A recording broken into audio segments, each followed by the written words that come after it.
어제 본문에서는 하나님의 영광이 이스라엘에 임하여 열방에 빛을 비추게 하고 그 열방이 그 빛을 보고 하나님 앞에 나오게 됨을 이야기합니다. 이어서 오늘의 말씀은 메시아가 가지고 올 아름답고 영광스러운 사역에 대해서 증거합니다. 특별히 오늘의 말씀은 메시아의 구원 사역으로 인하여 하나님의 백성이 누리게 될 풍성함을 예언하고 있습니다. 너무나 유명한 구절 1절의 말씀은 주 여호와의 영이 내게 내리셨으니 이는 여호와께서 내게 기름을 부으사 가난한 자에게 아름다운 소식을 전하게 하려 하심이라. 나를 보내사 마음이 상한 자를 고치며 포로된 자에게 자유를, 갇힌 자에게 노임을 선포한다라고 말씀하십니다. 이는 바벨론에서 고통을 받고 있는 유다 백성들에게 위로의 메시지를 전하기 위하여 선지자 이사야가 공식적으로 위임을 받은 장면이라 할 수 있습니다. 그러나 이사야는 이미 이사야서 초반에 그 모든 일들을 시작하였고 본문에 있는 말씀과는 비슷한 그러한 사역은 하지 아니하였습니다.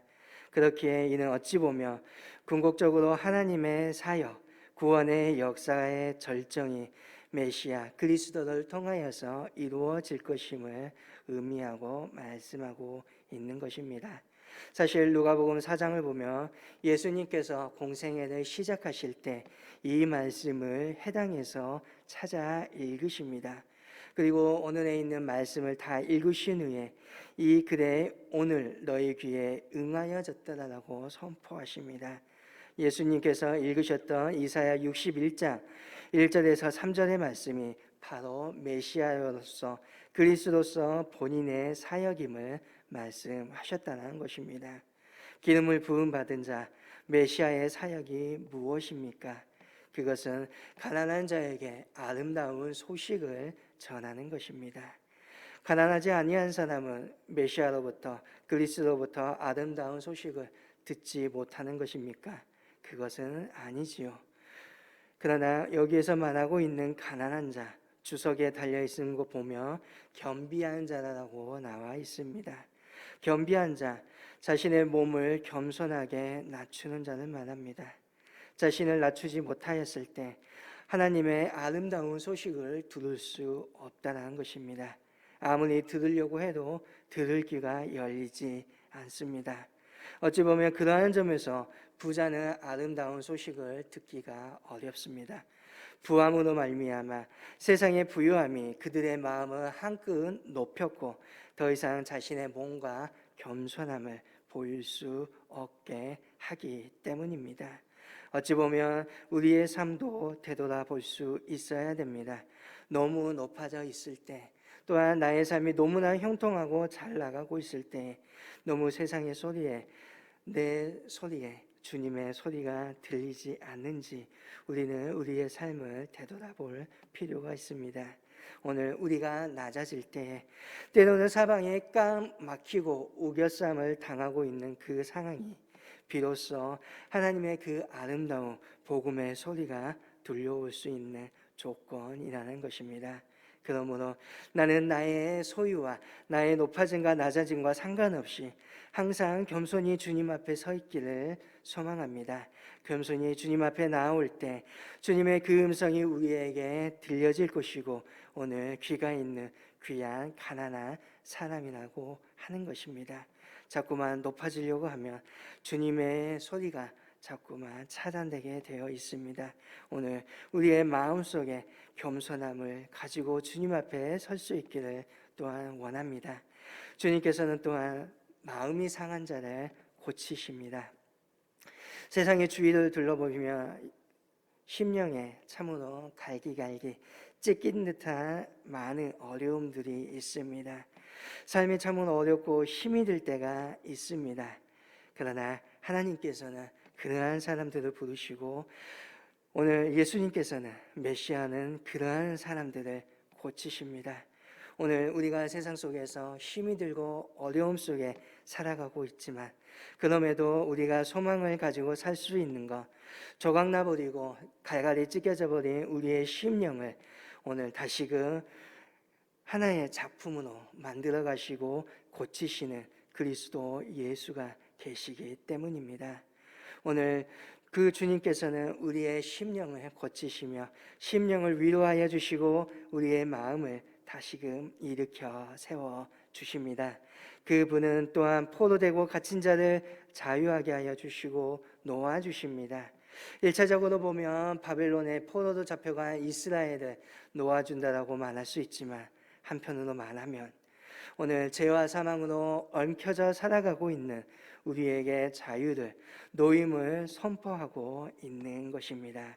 우리의 삶은 어쩔 수 없이 죄의 문제, 사망의 권세에 사로잡혀 살아갈 수밖에 없습니다. 그 어느 누구도 이 권세로부터 이긴 자가 없고 거기에 억눌려서 살아갈 수밖에 없는 것이 오늘 인간입니다. 그러나 그리스도 예수님은 그 모든 것에서 우리를 풀어주고 자유케 하여 주시기를 말씀하십니다. 왜냐하면 주님의 진리가 우리를 자유케 하고 주님의 그 진리가 오늘 사망과 죄의 권세를 깨뜨리셨기 때문입니다. 오늘 그러한 주님께서 하나님의 은혜에, 여호와의 은혜에 희년을 선포하십니다. 매번 7번째 날의 안식이라고 합니다. 그리고 매번 7번째 돌아온 해의 다음 년, 그 해를 안식년이라고 합니다. 49년이 지난 다음 50년째가 되는 해를 신년이라고 말하지요. 신년에는 종들에게 자유를 선포하고 재물자들의 빚을 탕감하고 토지를 원래 주인에게 돌려줍니다. 곧 희년은 자유의 해요, 기쁨의 해요, 복음의 해입니다. 그것을 모든 것을 치료하시고 고치시며 노익케 하시는 그리스도 예수께서 선포한다라는 것입니다. 그날에 모든 슬퍼하는 자가 위로를 받게 될 것입니다.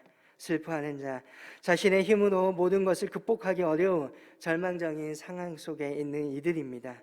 이러한 슬픔이 오늘 우리에게도 있습니다. 그러나 아무리 힘이 들고 어려운 상황이나 할지라도 그리스도 예수께서는 거기서 충분히 우리를 건져 올리시고 희년, 자유와 기쁨과 풍성함을 선포하여 주신다는 것입니다. 이스라엘은 극도의 슬픔이 있을 때 재를 머리에 뒤집어 썼습니다. 그러나 메시아께서는 거기에서 끝나지 아니하고 그 머리 위에 화관을 쓰이게 하사 기쁨을 넘치게 하신다고 3절에 고백하고 있습니다. 그리스도 예수 메시아는 그러한 분입니다. 더 이상 슬픔이 되지 않게 하고 더 이상 근심이 우리를 사로잡지 않도록 만드십니다. 그래서 우리의 삶 속에 의의 열매를 맺게 하시고 우리의 생활 속에 기쁨이 나게 하여 주신다는 것입니다. 오늘 사람들 앞에서 자라나는 의의 나무가 오늘 저와 여러분이 되게 하여 주신다는 것입니다. 계속해서 메시아를 통하여 이사야는 회복될 일들을 4절부터 11절까지 예언하고 있습니다. 6절의 말씀을 보며 오직 너희는 여호와의 제사장이나 일컬음을 받을 것이나 라고 말씀합니다. 제사장은 하나님과 하나님 백성들 사이에 섬기는 사람입니다. 이스라엘이 지금은 다른 나라에게 짓눌려 살아가지만 메시아가 그리스도가 다스릴 때가 되면 그 나라 위에서 섬기게 될 것이라는 것입니다. 그래서 6절 이하의 말씀을 통하여 이제는 여러 나라들에게 조공을 바치며 살아갔지만 이제는 그 나라들이 재문을 갖고 오게 될 것입니다.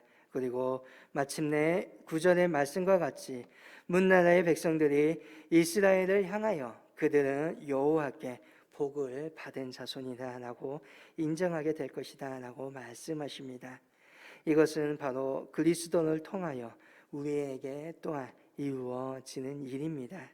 지금은 세상의 사람들이 믿음으로 살아가고 있는 우리를 보고 비웃고 조롱하고 때로는 손가락질하지만 마지막 때에는 그들은 우리의 믿는 자를 보고 부러워하게 될 것이라는 것입니다. 그 사람들은 우리를 향하여서 너희는 참으로 하나님께 복을 받았다라고 말하게 된다는 것입니다. 마지막으로 10절의 말씀을 보면 하나님께서 우리에게 구원의 옷을 입혀주시는 모습이 마치 결혼식장 속에서 축복을 받아 마땅한 신랑과 신부가 예복을 입는 것과 같은 모습으로 비유하고 있습니다.